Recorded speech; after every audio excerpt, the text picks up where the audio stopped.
Amir, אם יש שאלה מאוד חשובה, אז I'll interrupt you, או אחרת בסוף. Sure. South London. Yay! Hi, Miriam.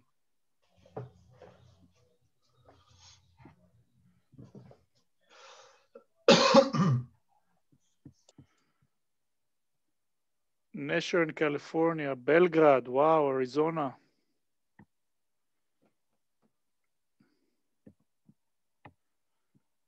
Miriam Wilcox. Thanks. Amir Miroslav in Belgrade is one of our most loyal viewers. Wow. Tenafly, New Jersey. Hey, that's great. I used to live in Teaneck. California, Judy Adler. Good evening. Good afternoon. Cupertino, that's in the valley, Amir. Silicon Valley. Fantastic. 93 people, great. Still counting. Galia from Manhattan. Barbin Natural, New Hampshire. Larry from the Berkshires. Tell me where you're from in the Berkshires. It's my neck of the woods. Welcome, everyone. We're at the top of the hour. We'll get going in just a minute. I'm Jay Shofet from the Chavra L'Hagarat Hateva, Society for the Protection of Nature in Israel. Very exciting evening tonight ahead of us. Amir Balaban, SPNI's Director of Urban Nature from his home near Jerusalem. We'll be talking about a fascinating topic tonight, really a historic moment, process, I'd say, in the history of SPNI, of Israel, of man's connection to our environment here in this very crowded country. Avi, Sadiv, thank you in Toronto, back office there. As usual on our evening webinars, evening here in Israel, morning in California, and lunchtime in Larry from Williamstown. Oh, a professor at Williams College. One of our beautiful places to go to school for sure. So welcome, we're at 8:02. I think we'll get officially underway here.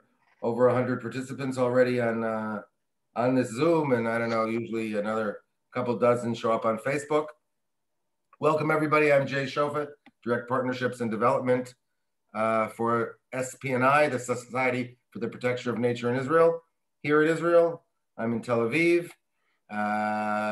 We're gonna have a really interesting webinar tonight by one of our favorite webinar stars, a guy who's a television star in Israel as well, kind of the Jacques Cousteau of nature here in Israel, and he's our own Amir Balaban. He directs Urban Nature at Tel Aviv, and he is a birder par excellence. You all know and are interested in, many are quite interested in all the stuff we do in birding, and you've seen Amir talk about that as well. But Amir is really the founding force behind the creation of Gazelle Valley Park. And we're gonna hear about that in a minute. I'll introduce him in 1 second officially, but I wanna thank all of you, all our supporters around the world, literally on most of the continents and in many countries, supporting us in so many ways, and also and especially including these webinars that we're getting people from all over the world. That makes us, it warms our heart to see this kind of interest and support of our work. So thank you all, especially to our board members, our loyal volunteer leadership in the United States, in Canada, in the UK, and in France. Really appreciate all your efforts and ongoing involvement in everything we're doing. So to get to the issue tonight, we do nature protection as a business, nature conservation. We preserve, we protect, sometimes we rewild. And that's part of the story tonight, biodiversity in Israel and protecting key habitats for our gazelles and for other wildlife, ecological corridors, for example, as well. But it's not just about nature protection tonight. It's about how we do that, planning is so crucial to what we do. Land use planning, city planning, urban planning, regional planning. It's the heart of what we do at SB&I. It's the heart of, in many ways, the heart of the way the world functions. It's the heart of environmental protection. Planning is a process that in democracies can and must be done transparently and with community involvement. So tonight is a story of planning and of community and of education and of how that all works together to create something really, really unique in the heart of Jerusalem. Unique in Israeli terms, I think, unique and fascinating and truly world-class in what's available at Gazelle Valley and also at the Jerusalem Bird Observatory that Amir founded decades before that, and as a model really for a different type of urban nature site, but also an incredible urban nature site not far away right in the heart of Jerusalem, both of these sites. So Amir, we're 5 minutes after the hour, approaching 150 people on the Zoom. I'd ask you to take it away. Folks, if you have questions, you can write them in the question and answer, probably the easiest, and I'll take care of them towards the end. We'll ask Amir one by one your questions. So thank you very much. Thanks, everybody. Thank you very much, Jay. I'm very happy to be with you this evening and share our experience in nature conservation in Israel. The challenges, as you know, are growing exponentially. We as a species are encountering larger and harsher challenges, whether it might be climatic, epidemiologic challenges, and the last year and a half has been quite tough for us people, and it doesn't seem like it's going to get easier. SPNI has started originally in its naive and in its naive form as an organization that focuses on protecting wild habitats all over Israel. Originally, we started off in the Hula Valley, and we started protecting, all the wild places of Israel. But as the country matured, we found out that many of these sites are not enough to sustain our ecosystem. We need to incorporate more areas like the farmlands of Israel. And during the last 20 years, the urban scene has become a very, very prominent focus of our work, because most of the problems created by mankind are created where we concentrate. And these are the larger metropolis, the cities, and our growing population. So in order to expand our effect on how Israel developed, we have decided to focus on urban areas. Now, I'm going to share with you a short presentation where I'm going to share with you the experience we've gained during the last 30 years, 25 years in Jerusalem. And with this experience now, we're branching to all over. We're branching all over Israel. Our story will focus on one of Israel's most exciting and most beautiful and intensive community urban wildlife sites that SPI manages for the municipality of Jerusalem. And this is also another story. I'm going to start where the seeds of Gazelle Valley started. And we started off our journey into urban wildlife 27 years ago in this little hut that you see before the Knesset. This was a little a garbage site that served the central gardens of Jerusalem. And as teenagers, we found that this is a very good birding site. And as we advanced in our birding and our club developed, as young people, we started the bird banding, and it was surprisingly one of the best banding stations in Israel, funneling through thousands of birds every season. And as a bird observatory and a ringing station, we managed to create this very unique combination of science, community, and education. And here you can see our humble facility This is the Nili and David Bird Observatory, the Ariel ringing station, and the visitor center. And this is what thousands of kids, people, visitors come to watch on a daily basis. And this is in the center of town. This is not the Everglades or the Highlands of Scotland or the Arctic Peninsula. We're talking about the Antarctic Peninsula. We're talking about amazing wildlife in the center of town. And as we developed during the years, we devised many tools that are well known abroad and also in nature reserves, but we adapted them to city life. So instead of having a bench in a park, we have a bird hide in a public open space. And you can see how people come and enjoy birds. Now remember that Jerusalem is not different from other cities all over the world. Only during the last 100 or few hundreds of years, cities have exploded in their size. This is a beautiful print that was made by Roberts in the last years of the 19th century. And you can see that Jerusalem was a very small town with a wall, and nature was big, cities were small. Now look at Jerusalem today.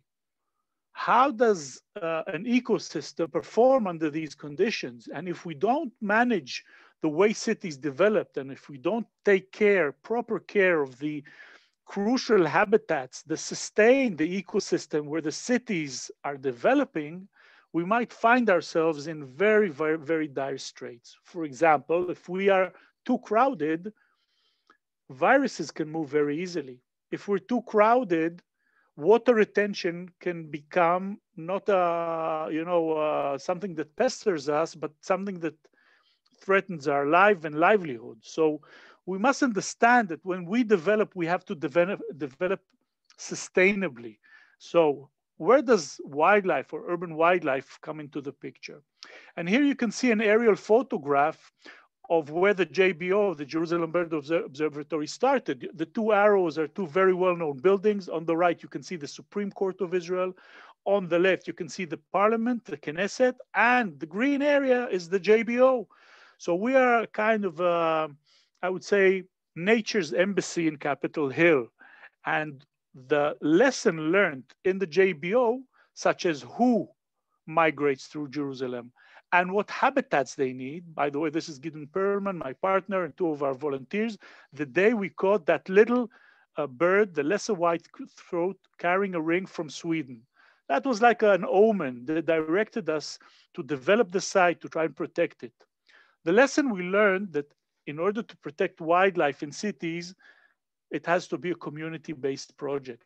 No one will allocate public land for the use of a bird, but it will be allocated if people are using it intensively. And this is a lesson we learned in the very, very first stages of our work. You can see Gideon here, working with a few volunteers, developing, managing our landscape, making it attractive for birds. And the fact that we started working with kids and people is the most important thing. And this leads us to Gazelle Valley Park, to around 2000, where we were approached by a few members of the public telling us about an amazing site, which is in the center of Jerusalem. You can see Gazelle Valley Park over here, where the star is. The Jerusalem Bird Observatory just up here, very close by. It's a 15-minute walk. And the people were telling us, listen, there's a big building project, development project on this beautiful valley. Nobody's taking notice of the mountain gazelles that live in that valley. The area around the valley, the neighborhoods in the southwestern part of Jerusalem are the poorest neighborhoods in town. Their voice is unheard, and it's taken for granted that this agricultural land that we used to serve Jerusalem just after the War of Independence will be allocated, and no one's asking any questions. And what surprised everybody, even people in SPNI, that at first said, we're not going to get involved because we're fighting against a larger project in the Safdi which was called the Safdie Project in the hills of Jerusalem. And our strategy was, we can't fight everybody all the time. We have to let go somewhere. And I remember that I joined a meeting with a committee that was starting to operate. And they told us, listen, it's true that the gazelles are engulfed in the city and they have no future, but this is the only place we can walk from our house. And I don't have, people told us, we don't have a car. We're religious, so we can't travel on Shabbat. This is the place where we walk between our house and the synagogue, and this is where we see nature. And this was a switch. Also, with my partners in SPNI in Jerusalem, we discussed this and we said, listen, the priority here is not the mountain gazelle, it's the accessibility. The fact that more than 50,000 inhabitants live around the valley is just as important that this valley contains protected species. And we have to protect this right. So this led us into an amazing battle that involved thousands of Jerusalemites and people outside Jerusalem. And and this is my personal take. It's not enough to be just. You have to understand what are the ingredients that can help you win the battle. And here, one of the things that made this battle possible is the fact that the story was a very simple narration.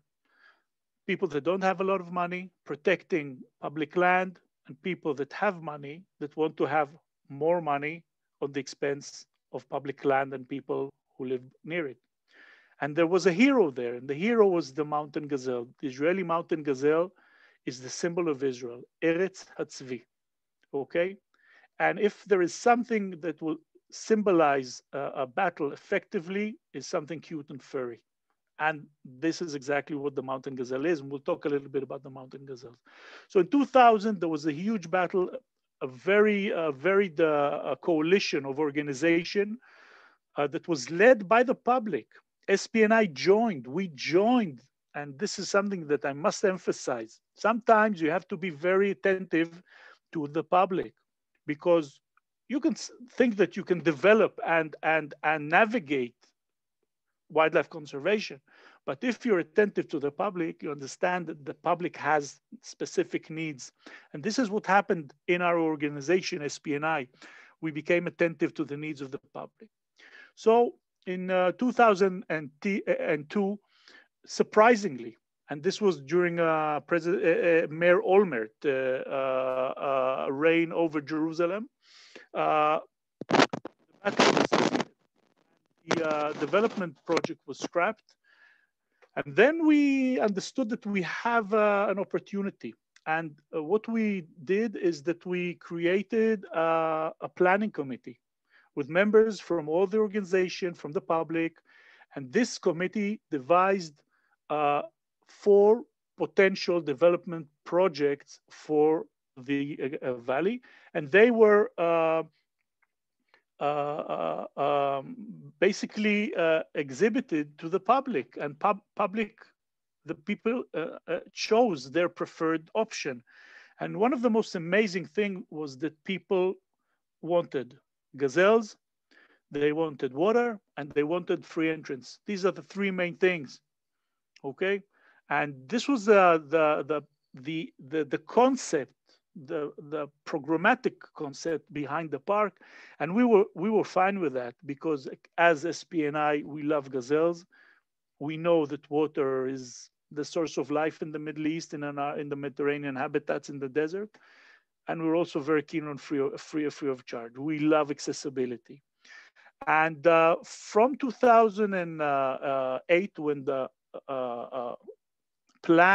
public plan was approved, we started working on developing the park. I must emphasize that we did a lot of PR, and SPNI is very, very efficient in PR and communications and media. And this was a very important part. And you can see this is a kind of a collage that I made, showing that it's not only about planning, it's not only about committees, it's feet on the ground. This is how the state of Israel was created. Choma Migdal, that means wall and tower, and you have a settlement. The same with Gazelle Valley Park. People were on the ground, planting, managing, watching over the gazelles, educating. Before the park was actually inaugurated, it was already working as a park. And this is an example from the newspaper where you see the coalition members celebrating the defeat of the development plan. And here there's just a list of how many organizations took part in this coalition. And stakeholders are, a lot of people ask me, how did you succeed? How did you or the coalition succeed? I said, we were a coalition. We were conservationists. We were, community legal NGOs. We were land right organization, animal rights. So many eclectic organizations that we had a very unifying approach, and this brought us into many people's hearts. So here you see an example of our planning committee in action, working in schools.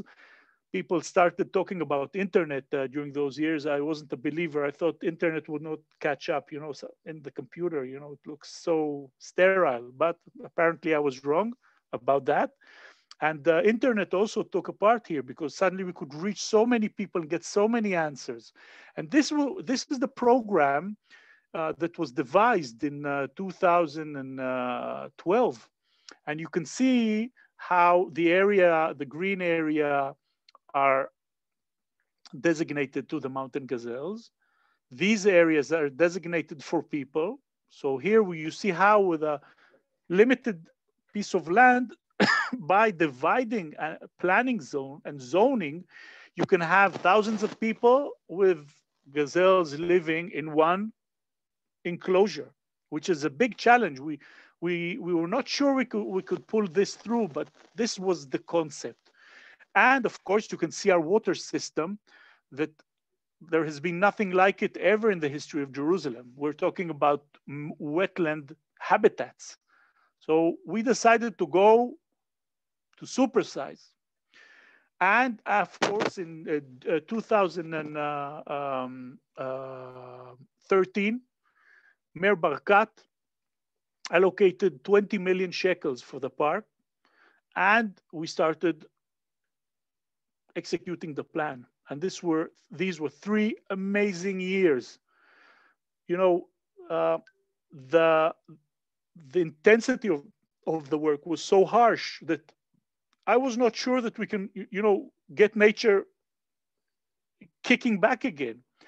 When we started working on the park, we had 3 remaining gazelles out of 30 mountain gazelles.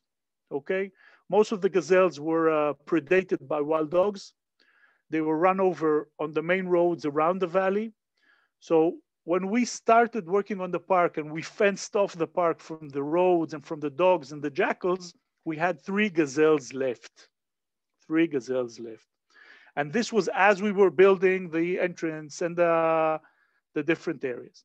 We'll get back to the gazelles, but here are some pictures of the opening day of the park, which was a very, very emotional day. You can see our volunteers, our team, age group, gender, Jews, Christian, Muslims, you name it, they volunteer. And as the saying goes, if you make it, they will come. And this was the opening day. We had 5,000 people taking part in the opening ceremony. And you can see the face of one of our team on the left. We were shocked.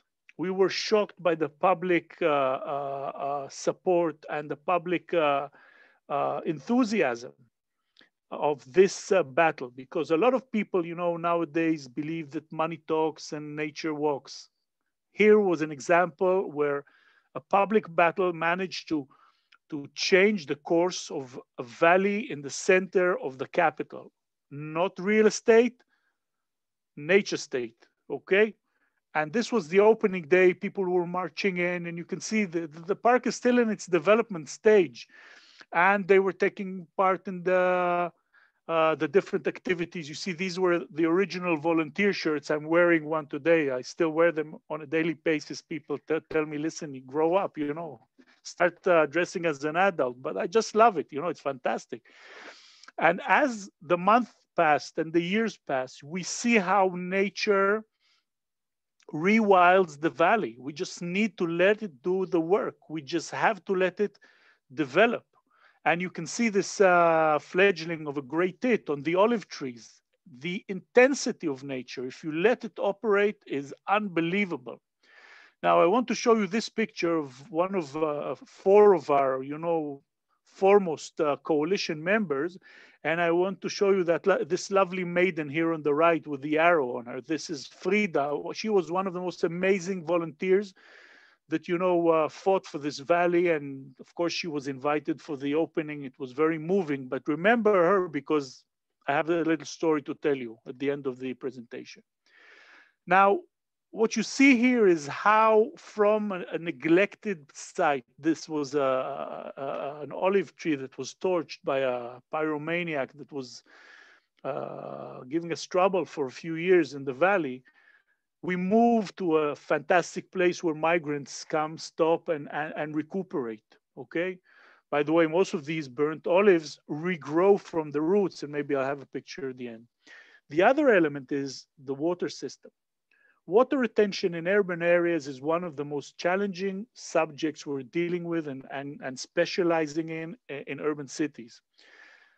On the top picture, you see the devastation that occurs where built-up areas does not allow water to seep into the groundwater, and it flows in tremendous energy, creating a lot of problems. And here on the bottom picture, you can see the system we developed to slow the water down, reuse it, clean it, create habitat, not only habitat, but also create a focal point for the people in the area.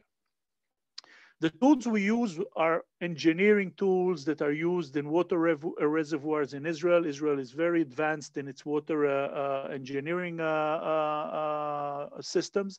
So we adapted them, but for not only for water retention, but also to create habitat. And here you see how we created the big pond in the southern part of the park with a plastic tarp, but covered with earth, so we can recreate some biology. And here you see the floods coming in, and we were shocked by the intensity and the amount of water, and we were really, you know, afraid whether our system will withhold and will be able to treat the enormous amount of flood water that floods every winter in Jerusalem. And you can see the water that flows is black from soot, oil, and debris and rubbish. So what we created was a kind of an urban kidney on a large scale.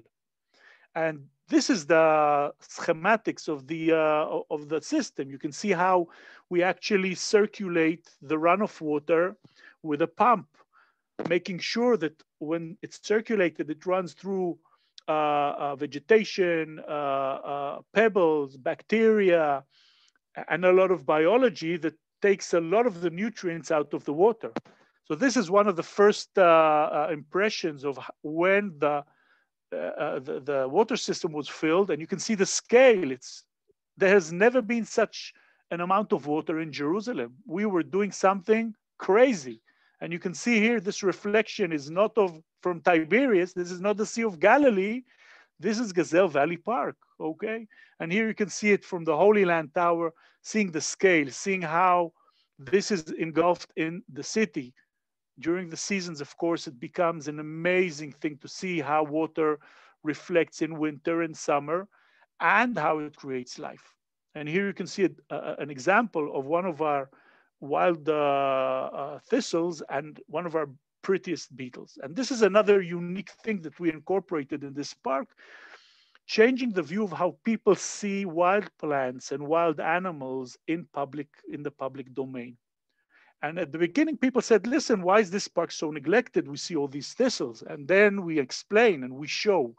And one of the most important things that we discovered that Gazelle Valley Park is basically an educational facility for planners, for city officials, for the school systems, for the public. And not only that, it's for ourselves. We're learning so much in Gazelle Valley Park, how to recreate, how to rewild nature. And here you can see how one of our volunteers is replanting different species of aquatic plants in the big pond. And you can see how immediately birds are attracted. And birds, you know, I'm a birder, so for me, birds are like scripture. They tell you what's happening. So if you listen, you understand. If you observe, you understand. If you count them, you understand. If you see where they're situated, you start understanding the connection between them and the ecosystem, and they direct us. And here you can see one of the amazing scenes that you can see every summer, every spring and beginning of summer in Gazelle Valley Park. Thousands of common swifts that nest all over the buildings in Jerusalem. They come from Africa every February. They nest in usually crevices in buildings. They come in their hundreds to drink on the wing in the big lake. So it's one of the most amazing things. And if you were expecting that you will come back soon to Israel, this is an amazing sight to see. But this is another amazing sight to see. This is Jerusalem's beach, only beach. And you can see how people are attracted to the water, and it's an amazing sight. And you can see, by the way, the little rope that divides the area that's designated to people and the area that's designated to wildlife. And you can see people sitting by the other. You can see a Haredic Jew sitting beside someone with a bikini sunbathing. But everything's okay. Okay? So this is one of the iconic pictures from the first year when we opened the park, to see this type of common denominator that connects all people all over the world and all over Israel, and that's nature. This is something we found out during especially the last 15, 20 years and during the last weeks. Nature is a common denomination, and we thrive on it. Okay, and here you see when the park opens, the gazelles leave the public area, they move into the gazelle area, which is about 50% of the fenced area. And you can see how the wildlife thrives. This is a common chukar. This is a male and female gazelle. This is another female gazelle over here. And here you can see two male gazelles, a female and a fawn in springtime. And this is the mountain gazelle. You know, people always laugh when they come and see the Jordan River. And, you know, if they come from abroad, they're sure that the Jordan is a little bit smaller than the Mississippi. Much, much, much smaller. And so is the mountain gazelle. Everybody thinks that the land of the gazelle is a huge animal. It's 20 kilos. A female weighs 20 kilos, a male 23, 25. And they're very delicate and slender mammals. And here, when we opened the park, we had 3 females. So we had to add some more gazelles in order to enrich the genetic stock and make sure that the gazelles can start thriving. So what you see here is how we brought in captive stock that was donated to us by the Tel Aviv University Zoological Park. And here you can see a beautiful female being released into an enclosure in the center of the park. She's a little bit tame because she's drugged, but what an emotional moment that is. Look at that, look at that, and look at the vegetation. And we met, this is Ron Elazari, one of our friends, and you can see how we managed to recreate the herd. And I'll tell you at the end of the talk the statistics. So we started with 3 gazelles, and here you can see 2 females. We brought in a few males. After 2-3 weeks, after we made sure that they're clean, no parasites, etc. they were released into the park. Look how agile they are and amazing. Oh, look at that. Lovely animals. I love gazelles, love them. And very soon after, you get to find this. This is a freshly born fawn.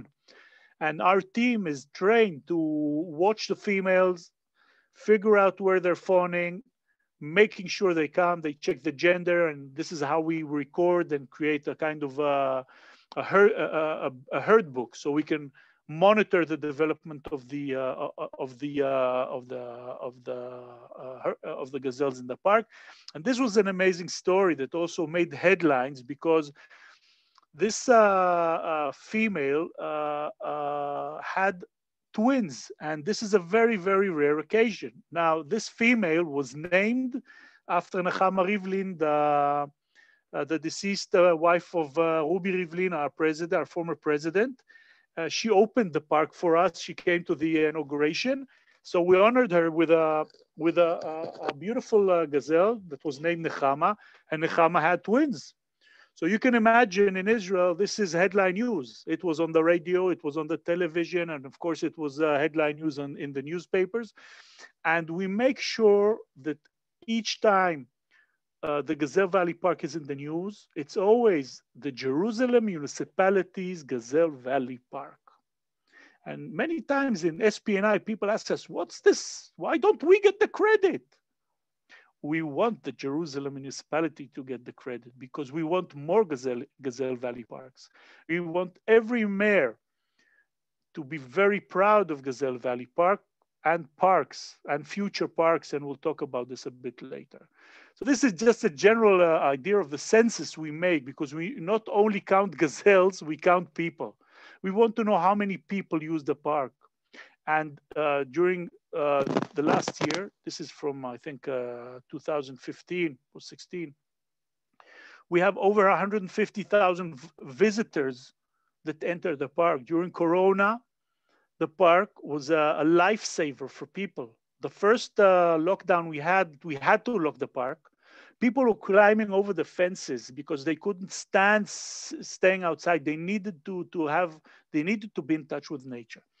So this was the only lockdown. The rest of the lockdowns, people could walk in, and we were open all through the Corona. And it was an amazing, amazing experience to watch how the valley serves the community all around us. And you can see the types of activity. It's not only about nature, it's different activities in nature, connecting people. And we're not talking about 50,000 people like in the JBO. We're talking about days in Passover where you have 5,000 visitors, okay? So this is something very, very, very important, okay? The idea is not only to develop the park, but also the promenades around us. So these are plans for the promenades. Some of them are actually being executed right now as we speak. And the aesthetics of the park is fantastic, okay? The wildflowers, the art, the architecture, the peoplescape, okay? This is a migratory bird sitting on one of the gazelle statuettes in the entrance of the park. This is a spotted flycatcher on the move from Africa to Europe. It uses the park as a staging post. Fantastic. Now, one of the things we believe in SPNI is dreaming and developing ideas. And when we get new people coming in, I always look for the people who can imagine, or people who dream, and the people who learn how to change, to turn their dreams into reality. This was a dream we had because the water system was so rich. We want people to enjoy the experience in proximity, to watch waterfowl eye level, to watch frogs eye level, to hear, to smell the water as they watch. So we wanted to create a sort of the ideal photographer's hide. And this is what we did. We raised some money, and we had some kind funders that helped us to plan and develop the photographer's hide. This is how it looks from the outside. This is how it looks from the duck's view. And this is how people enjoy it. And this is one of the busiest photographers' hides in the Middle East for sure. And yeah, and this is what people photograph, as if they were in the water with the birds. This is a little crake, and this is a European kingfisher that overwinters in the Gazelle Valley Park in their tens.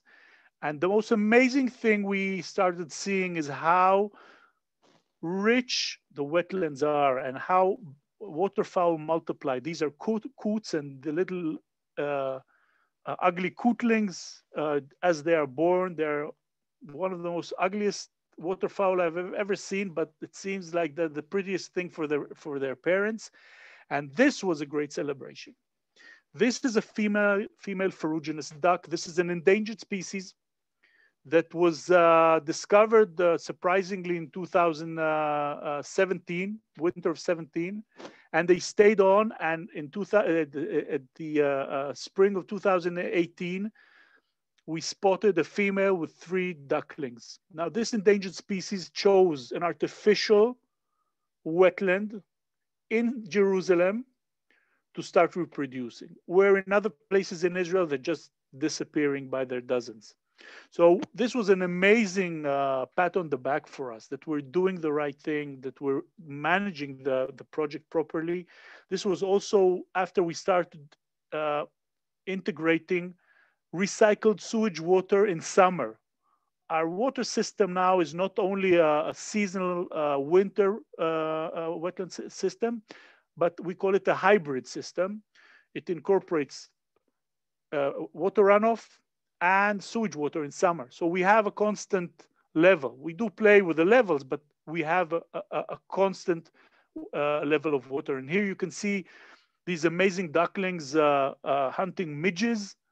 They're midget munchers, and they're amazing at it. And at the end of a supper, you can see how they choose a leaf with warm water. They preen, they rest, they mature. This is a sub-adult. You can see the feathers growing, and they become beautiful. We call them fudge ducks because they look like fudge, and they are amazingly beautiful. This is a male that was born in Jerusalem, a purebred Jerusalemite fudge duck. And we keep on dreaming. This is our new visitor center, and we are planning to have this visitor center just developed by lake number 2. The idea here is to have an observation point that will enable visitors to watch what's happening underwater. So we have the bird hide here, the photographer's hide that watches over the water level. And here you can see our window that can view what's happening underneath. So at the top, we'll see the Ferogenous ducks above the water. And when they dive, we're going to see them in their activity under the water. And of course, we're going to have a gazelle exhibition, etc., etc., etc. Now here comes the fun part. You remember Frida from the picture when we opened the park. 5 months ago, I get a telephone from Frida, and she's asking, listen, Amir, can I get married in the park? I said, listen, it's a park. You can do whatever you like, but make sure it's not too noisy. She told me that it was her dream, that when she gets married, and it took a bit of time, she has to get married in the park. And, there are always emotional chapters when you work on a project. So definitely the Ferogenous ducks were a very, very emotional moment. But this moment that happened a week and a half ago, it was the previous Friday, taking part in Frida's marriage ceremony. And these 2 guys with her are also people from the community. Douglas Guthrie and his wife, he's a photographer. They were very active in the coalition. And you get this amazing scenario where you find it hard to believe how when you stick to something and you create a strong coalition of stakeholders, and it seems like we're doing the right thing, things fall into place. So what a beautiful ceremony under the olive tree with frogs croaking. And the Yichud room was the bird hide, which was a first, I think, in the world where a photographer's hide is used as a Yichud room. So what next? The idea of Gazelle Valley is like an RNA virus, an RNA that sticks to viruses. And here you see a community group in northeastern Jerusalem working on the next Gazelle Valley Park. This is the desert version of Gazelle Valley Park in the northeastern part of Jerusalem. You can see it up here. It's called Nachal Zimri. We're now working with the Dead Sea Authority on Kidron Valley Park, this is the Gazelle Valley Park. This is the JBO, and we're also working on the MBO, the Mitzpe Naftuach Bird Observatory. So the idea is to have a network of community urban wildlife sites all over Jerusalem, but not only all over Jerusalem, but all over Israel. We believe that community urban wildlife sites are an important element that can help us develop wildlife conservation in Israel, train conservationists, bring people closer to nature, making cities much more healthy, much more sustainable, and much more manageable, okay? Based on using nature-based solutions. That's the idea. We're actually recruiting nature to protect our species. Sounds crazy, but doable. And towards the final part of my talk, this morning I did my gazelle count in the park, and I counted 12 fawns. We are over 90 gazelles in the park. We've just constructed 2 pens, special pens that will enable us to trap young gazelles, males and females, and start exporting them to nature reserves in northern Israel. The first 2 chosen sites are Ramat Nadiv in Mount Carmel, and the second one is Gamla. We are hoping that this summer we will be exporting for the first time Jerusalem-bred gazelles to places in need of restocking mountain gazelles. This picture of a typical council house in Katamon, the reed bed in our large pond, and this beautiful herd of fat, furry gazelles is an ideal depiction of the concept of urban wildlife. And here, if we succeed with this reintroduction of Jerusalemite gazelles in other places in Israel, I think we will finalize the whole cycle of what a community urban wildlife needs to be. Not only focusing in the city and on the community and on the local gazelles, but it also has outreach effect. So this final picture was taken this spring, and you can see how in a backdrop of stone buildings, you can see how effective Gazelle Valley Park is.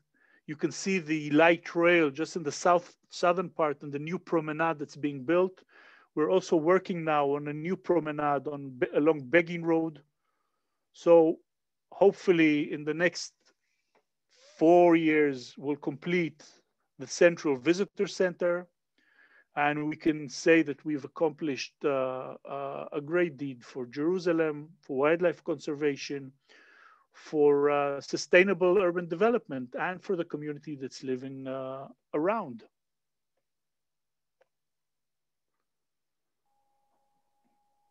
Are you still with me?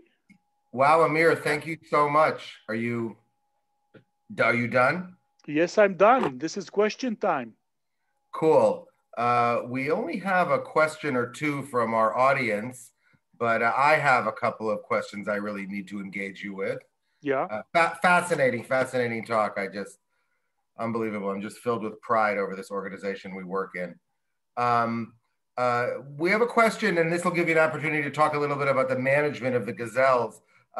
Somebody asked is there a problem? There are no natural predators of the gazelles in the park. So what about overpopulation there? you're This is so successful in the definitely, breeding? this is a very, very good question. In general, herbivores are controlled in a pristine ecosystem in a very fine balance between predators and prey. Um, what we encountered in Gazelle Valley is a state of near extinction due to roadkill and predation by feral dogs and predation of fawns by jackals. Once we fenced off the valley, we have to manage the size of the population. At first, we estimated that the maximum carrying capacity of the valley would be around 60 gazelles. What we're seeing is that even now that we're with 90 gazelles, we're far from the maximum carrying capacity, but we're not taking chances. We know that between 60 to 80 gazelles is the ideal number. And this year we've decided to extract at least 20 gazelles. This is the first thing, and it focuses on the size, and not only the size, but also the ratio between males and females and bachelors. This is something we're fine-tuning right now. The third element is the genetic stock of the population. Luckily, we had 4 waves of introduction of gazelles from different gene stocks. So we have a very varied gene stock, and I expect that during the next 10 years, we'll also introduce a few more genetically diverse individuals to make sure that there is enough variation to minimize any dangers of too much inbreeding, which is a problem in such in these enclosures. I must add that our team includes a zoologist and a vet that are in charge of the welfare of the gazelles, treatment when need be. But it's quite amazing. There's very few things we do to intervene, apart from very severe cases, and they are very rare. Our gazelles are usually very, very healthy. Great. There's a bunch of questions. We now have about 100 questions, Amir. So let's Good stuff. Run through a few quickly. How big is the park? The park is 50 acres, which is 250 dunams. There are two areas are open 24/7 in the northern area and also in the southern, where people can come and even have a barbecue, and they're easily accessed from the neighborhoods. 200 dunams are fenced with a perimeter fence, and they are accessible only during the daylight hours, meaning when night falls, the whole 200 dunams are for the gazelles. And it's quite amazing to see when you come. If you do come and visit, come early, sunrise. We open up now at 6:30 a.m. and you will walk and you will see the gazelles all around you. It's one of the most beautiful and serene sights you can imagine. Incredible, incredible. Is there a maximum number of gazelles that can be there? And what would be the minimum size of a future gazelle park like this? Is there such a thing? I would say 200 dunam is the minimum. 50 acres is the minimum for a gazelle park. And I would say that the maximum would be close to 150, 200 individuals, but we don't want to reach these numbers. Right. And somebody asked about disease, and are they inoculated against diseases, the gazelle? No. What we make sure that every new gazelle that comes into the park is in our we have this enclosure over here where my arrow is. You can see this square enclosure. This is where we do our quarantine. The quarantine makes sure that they have no parasites. We check their droppings, and when they come, we do take blood tests to make sure that they are clean. So we have a very, very healthy, touch wood, population. And when we have, for example, foot and mouth disease in the north or in places in Israel, every visitor that comes into the park has to put their feet into antiseptic fluid in order to keep the place clean, cars, everything. We're very strict about these things. And Amir, the original question about managing the population, you released them into the wild. Did you mention that? Because I was reading questions. Yes. Yes, we've just again very one of our sponsors just donated 5 GPS collars that will enable us not only to release them into the wild but also to monitor the release.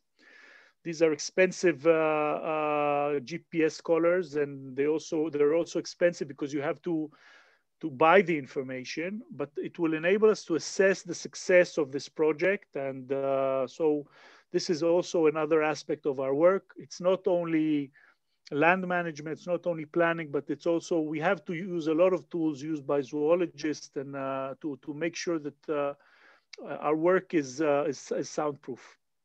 Okay. A question about the funds needed. I want to just mention, I'll mention that as we are running the park for the Jerusalem municipality, they are in fact are responsible for the bulk of the funds, really all the funds for the physical improvement of the park. Support to SB&I would go to programmatic things that happen there, but that's the situation in terms of the fundraising for specifically. Jay, if I may add, if there are people who are interested to take part in programs, for example, Gazelle monitoring, Gazelle release back to the wild, we can facilitate this. And not only that, if people are interested in larger scale, naming opportunities, we can make a connection with the Jerusalem Foundation and make sure that it's done properly. And we will be happy to chaperone here. Absolutely. And we have other projects all over Israel where we are working on.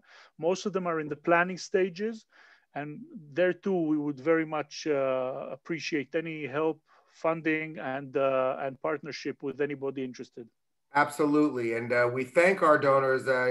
Just in 2019, we ran a campaign, our end of the year campaign, to raise money for these collars to release the gazelles into the wild. So thank everybody who supported that. It was the program that Amir just mentioned, and it's really crucial to the sustainability of this whole system that these gazelles that are bred here will be not domesticated, but trained, but released into the wild. So many more questions here, Amir. Alan Schiff, our friend in Toronto, asked a good question, but I just want to thank Alan, the former chairman and founder of Canadian SB&I, our dedicated boards, again, in New York and in Toronto and in points west in both Canada and the United States, in London and in Paris. Thank you guys very much. Also our dedicated staff people, just one or two of you guys. Avi, back office here, thank you so much as usual. Michael also in Canada and Robin in New York. Really appreciate all this. Alan wants to know about the state of gazelles in Israel outside of the urban nature parks. What's going on with them? The Israeli mountain gazelle is basically an endangered species, officially an endangered species. It's changed its status during the last 5 years, basically because there are about 5,000 gazelles left in the world, all of them concentrated in Israel. So we're now working with the Nature Parks Authority and the Planning Committee of Israel to make sure we allocate enough open space for the species to sustain itself. Now, this is a growing challenge in the center part of Israel, where every piece of land is expensive real estate. So there are many, many challenges that we focus on in order to keep this level. 5,000 gazelles is less than tigers all over the world. So you must understand this is a very rare species. It's been obliterated in all the neighboring countries by poaching. And also in Israel, we have a growing problem of poaching in the southern communities and the Bedouin communities, and up in the north with the Druze and Arab communities. So this is one of the reasons SPNI focuses its educational work in these communities. So we have a growing membership and staff that is from the Arab and Druze communities and in the Bedouin communities in order to focus on these issues. Okay. Cool.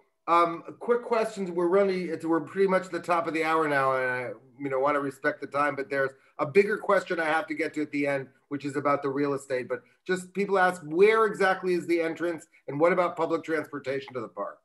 Okay, basically you can Waze it, you can Google it, and you can walk it.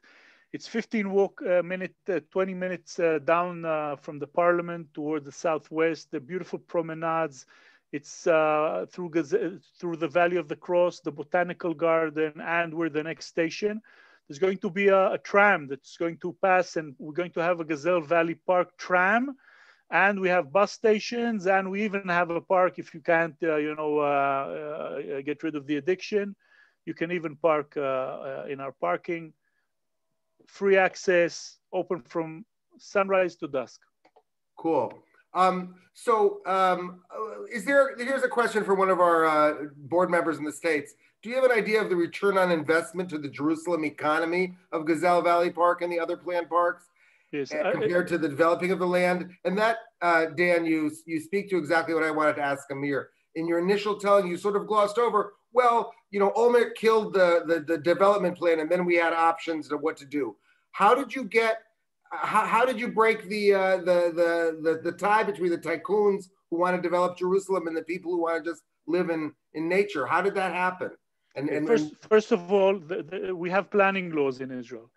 And if an area is designated as public open land, it's very hard to change the zoning of this land. So originally, Gazelle Valley Park was public open land, originally. So this was the first thing.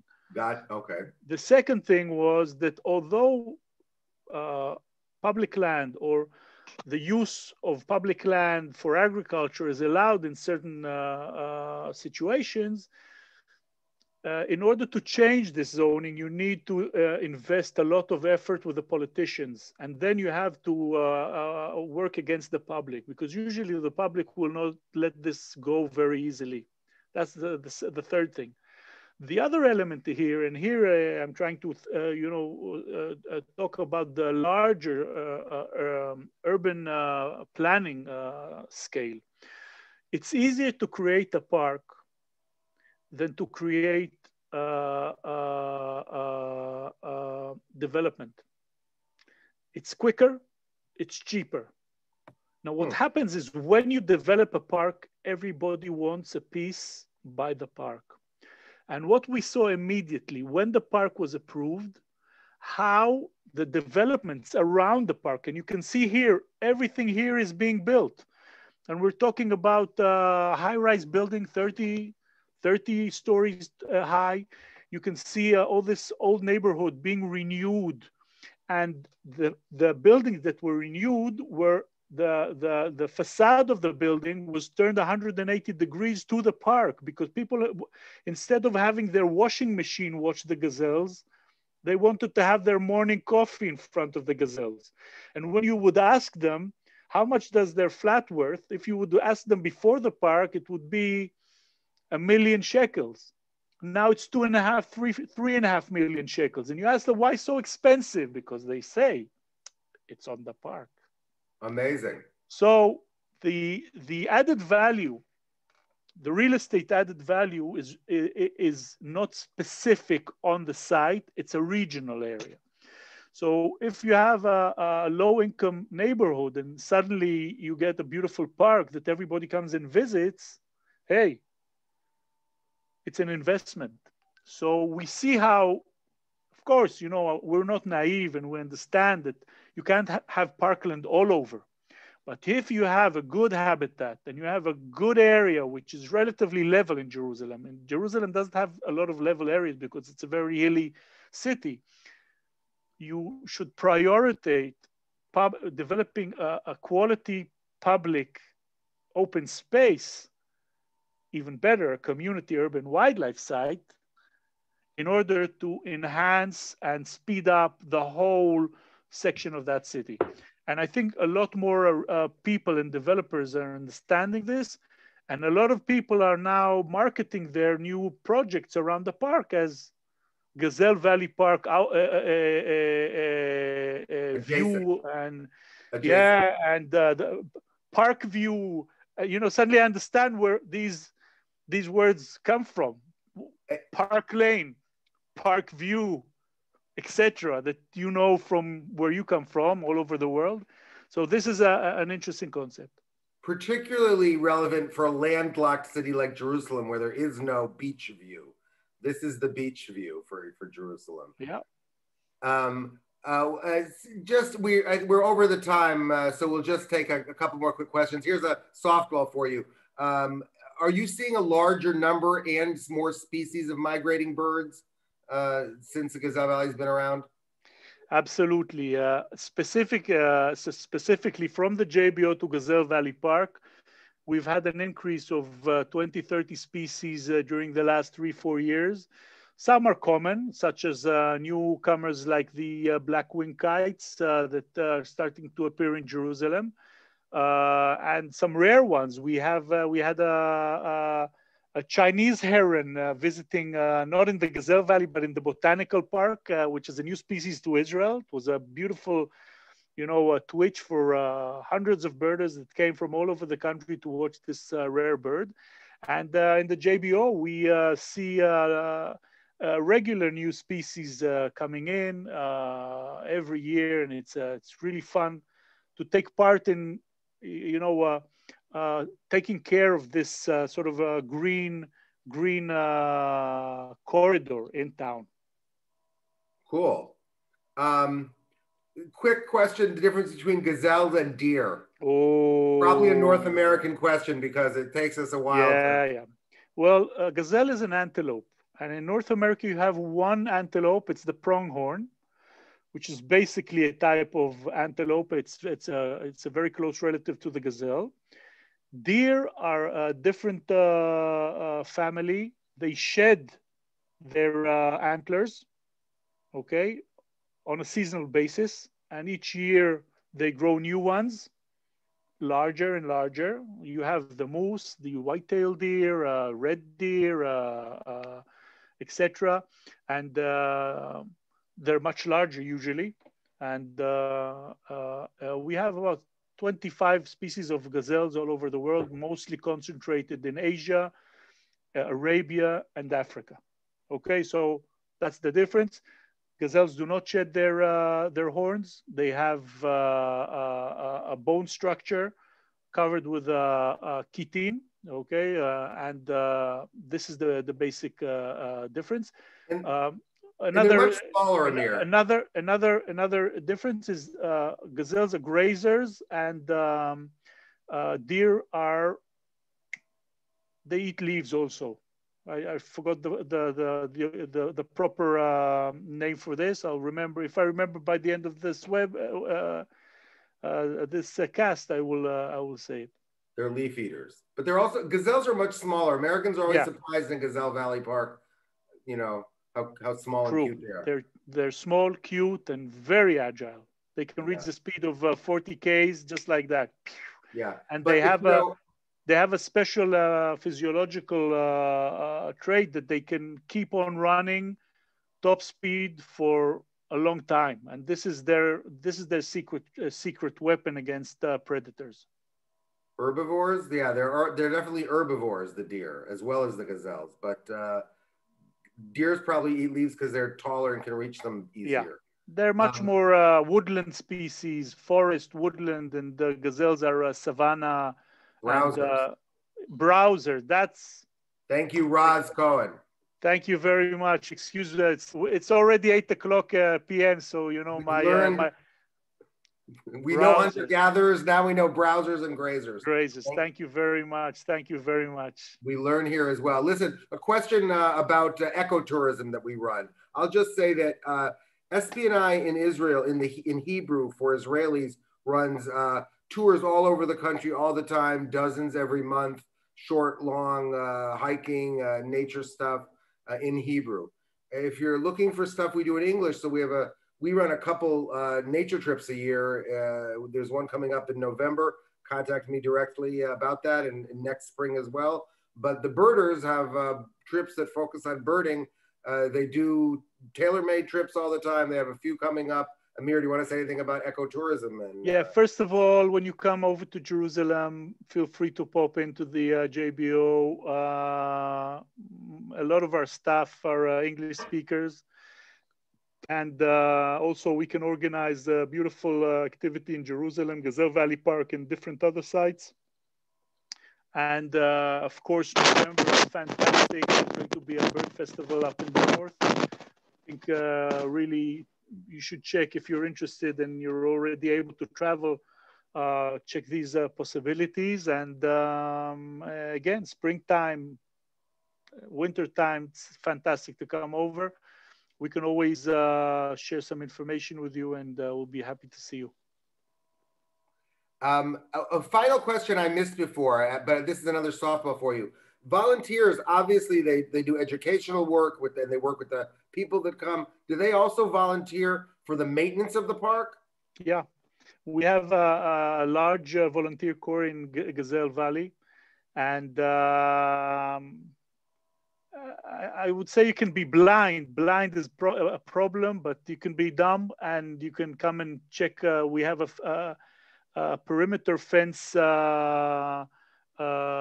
recce that's done twice a day. So if you master this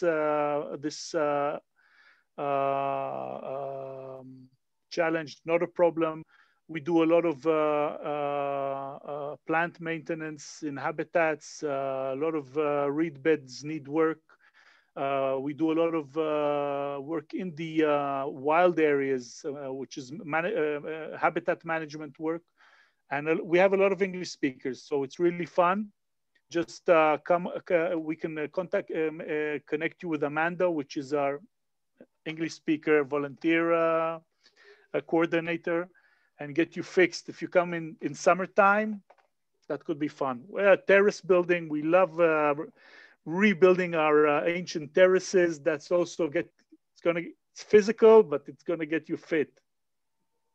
Thank you so much, Amir. I really want to go. There's still 120 people here, and I forgot to mention one thing I wanted you to say just a word about. Another minute or two, and we'll say goodbye to everybody. The comments and compliments are coming in on the chat. But just on the previous webinar, I learned about how sophisticated your land tortoise rescue center is. Yeah. I mean, let's give out a shout out to the tortoises of the Gazelle Valley, please. Yeah, one of our amazing national service volunteers who's studying now for his bachelor's degrees in zoology, devised an amazing project that people are requested to give up their pet tortoises, because this is one of the problems we have in Israel, that the Greek tortoise, which is one of the two species of tortoises we have in Israel, is becoming rarer in open spaces and especially in cities, because a lot of people just collect them and bring them to their house and feed them with lettuce and cabbage and such. And they forget them. And we found out that not only that this project made headline news, people reacted so positively that in the first few weeks, over 400 Greek tortoises were brought to Gazelle Valley. They were quarantined in special pens, and some were released back to the wild because they were confirmed fit. Some that apparently grew in bad conditions were released in the park. The concentration of tortoises in the park is so intense now that I can't drive in the park anymore, because if I go in with my car, with my pickup to do work, I have to have people walking in front of the tires to prevent me squishing and driving over tortoises. So this is an amazing story, and they're very cute animals. And maybe Jay, you can share. We have a nice TV program that was made by the NPR in Israel about this project. It's in Hebrew, but it's on YouTube, and we can send you the link if you're interested, Jay. Sure. Write me directly. And guys, everybody, if you have a question and I somehow missed it, or I didn't get an answer, or you didn't get a full answer, please write me back directly on the invitation you got to this webinar. I'll put you in touch with Amir if need be. And otherwise, thank you all so much also for your compliments on this webinar. Amir, it was fascinating. Lots more to talk about. We'll be signing off, thanking everybody. Good evening from Tel Aviv. And thanks so much, Amir and Avi and all of you. Bye-bye.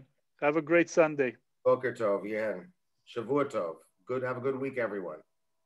Bye-bye.